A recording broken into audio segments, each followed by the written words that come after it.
ask you, what's the most important thing you've learned about working with people in your years of doing this? Well, that's a big one. In thinking about it, it probably comes down to recognizing that connection to an individual is the healing piece, and that individual can be in group or it can be a one-to-one kind of a relationship.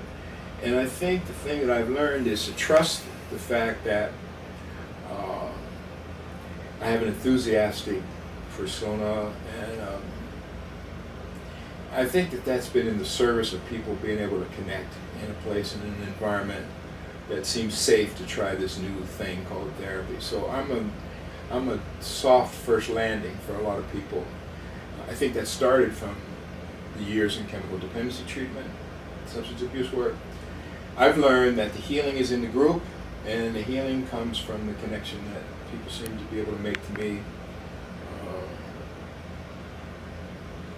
And I'm not pushing back against that so much anymore. I understand what you talk about, because I think, yeah, I've heard you talk about this too, about when you identify your own voice in the therapy and versus your supervisor's voice, and when they merge, is that okay? And you know, can accept that.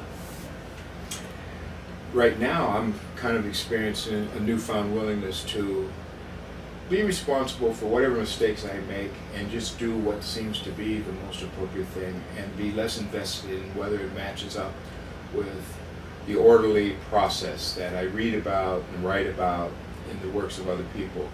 And that's been kind of liberating, in as much as I will be okay and I can handle whatever the group's reaction is or whatever the individual's reaction is, even in those instances where it may not have been classically or clinically completely wonderfully appropriate.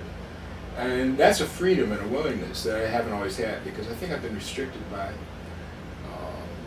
trying to be somebody else, by trying to be my mentors, rather than accepting the reality that I am what I am, what I am. You guess what you see, and maybe that's not so bad.